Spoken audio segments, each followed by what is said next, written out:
नहीं अजीत जी, मुझे नहीं लगता है वो ये कह रहे हैं। उनकी इस बात से ये प्रमाणित होता है कि वो समझ ही नहीं रहे कि वो बोल क्या रहे हैं। नहीं, वो तो ठीक है, ये बात वो समझ रहे हैं। हम यही अब इसी पर आ रहे थे कि उन्होंने ऐसा क्यों कहना शुरू किया है। हाँ। कहना इसलिए शुरू किया है क्योंकि जब वो कहते थे कि वोट चोरी कर रहे हैं नरेंद्र मोदी, तो लोग ये लॉजिक दिया लोगों ने, और बड़ा लॉजिकल बात है, लोगों ने कहा कि वोट चोरी कर लिया सर्वशक्तिमान प्रधानमंत्री, जिससे पावरफुल प्राइम मिनिस्टर हाल के इतिहास में नहीं रहा है, वोट चोरी करके 303 से 240 आ गया, और आप 53 से बढ़ के 52 से बढ़ के 99 हो गए। तो उसके काउंटर में उन्होंने ये लॉजिक दिया है कि पहले से ही वोट चोरी चल रही है, पहले से चल रहा है, और वो चल रहा है, वो वोट चोरी से ही 303 आया। अच्छा जी, आपको क्या लगा ये जब उन्होंने पहली बार ये वोट चोरी की बात की कि यानी जो कुछ राहुल जी कह रहे हैं, कुछ बात में दम हो सकता है, जांच तो हो, पता तो चले, या आपको लगा था कि नहीं इनको किसी ने सिखा दिया ये? देखिए सौरभ, इसमें दो बातें हैं। पहली बात तो ये है कि एक बार उन्होंने कहा कि ईवीएम की वजह से सब कुछ गड़बड़ हो रहा है। दूसरी बात अब वो कह रहे हैं कि वोट चोरी करता है इलेक्शन कमीशन, यानी पहले ईवीएम खराब थी, है ना, तो वो अपनी बात में ही कॉन्ट्राडिक्टरी स्टेटमेंट दे रहे हैं कि यदि ईवीएम का विषय है तो दूसरा विषय हो गया, अब वोट चोरी करके इलेक्शन कमीशन आपको जिता रहा है। तो सवाल ये होता है कि 2014 में पूरी सरकार, जैसा द्विवेदी जी ने कहा, पूरी सरकार, पूरा तंत्र आपका था।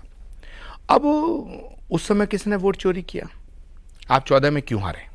19 में हार हो गई आपकी तो ठीक है, हम ये समझ सकते हैं। 14 में क्यों हारे?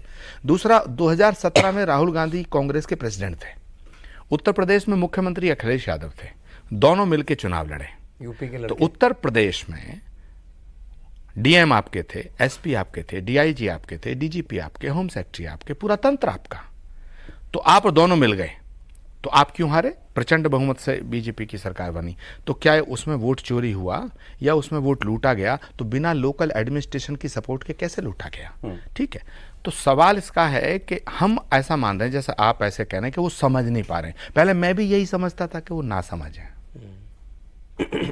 मैं भी यही समझ रहा था कि वो ना समझ है, उनकी समझ का फेर है। अब मुझे लगता है ये बहुत बड़ी कॉन्स्पिरेसी और एक षड्यंत्र का हिस्सा है। ये जो हो रहा है, नरेंद्र मोदी का अपमान करना, चुनाव आयोग का अपमान करना, चुनाव आयोग को लुटेरा बताना, चुनाव आयोग को वोट चोर बताना, चुनाव आयोग को बेईमान बताना, तो अगर चुनाव आयोग बेईमान है, अगर चुनाव आयोग लूट कर रहा है, झूठा है, तो फिर आप लोकसभा के सदस्य कैसे हैं? तेलंगाना में, कर्नाटक में, हिमाचल में, तीनों जगह कांग्रेस की सरकार चल रही है। इसी चुनाव आयोग के द्वारा जारी किए गए सर्टिफिकेट के द्वारा आधार पर चल रही है।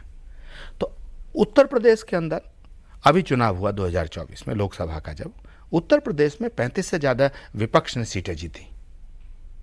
ये सारे के सारे जो एमपी हैं, इंक्लूडिंग अखिलेश यादव, डिम्पल यादव, अयोध्या फैजाबाद का चुनाव, अवधेश प्रसाद, ये सब लोग लोकसभा के सदस्य इसी चुनाव आयोग के द्वारा जारी किए गए सर्टिफिकेट के आधार पर बने। तो या तो आप पहले लोकसभा से इस्तीफा दो, सुक्खू जी को हिमाचल के चीफ मिनिस्टरशिप से इस्तीफा दे, सिद्धरमैया इस्तीफा दे, रेवंत रेड्डी इस्तीफा दे, और ये जो आज बोले बिहार में जाके, कौन? स्टालिन, ये भी इसी चुनाव आयोग के द्वारा जारी किए गए सर्टिफिकेट के आधार पर चीफ मिनिस्टर हैं। ये क्या तमाशा देश में चल रहा है सौरभ? सवाल गलती राहुल गांधी की नहीं है, गलती उन बेचारे भोले भाले लोगों की है जो इनकी साजिश और इनके इस षड्यंत्र को समझ नहीं पा रहे हैं। और ये बहुत बड़ी साजिश है। एक आदमी एक बार गलती करे, 2 बार गलती करे, 3 बार गलती करे, चौथी बार उसको गलती नहीं मानना चाहिए, उसे षड्यंत्र मानना चाहिए। और षड्यंत्र क्या है? षड्यंत्र है इस देश को तोड़ने का। इसे हल्के मत लीजिएगा, और मेरी बातें हल्के में लेनी भी नहीं चाहिए।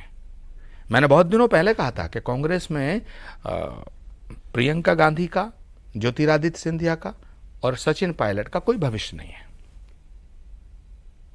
तब लोगों ने हल्के में लिया, लेकिन वो फिर दिखाई दिया।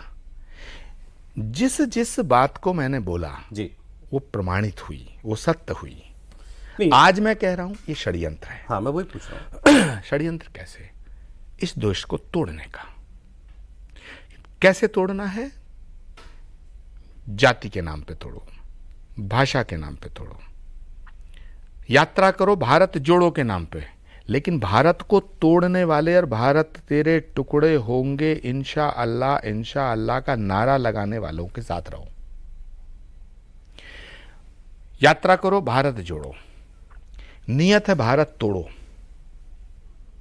जितने भारत को तोड़ने वाली शक्तियां हैं, तोड़ने वाले तंत्र हैं, सब राहुल जी के नजदीक हैं।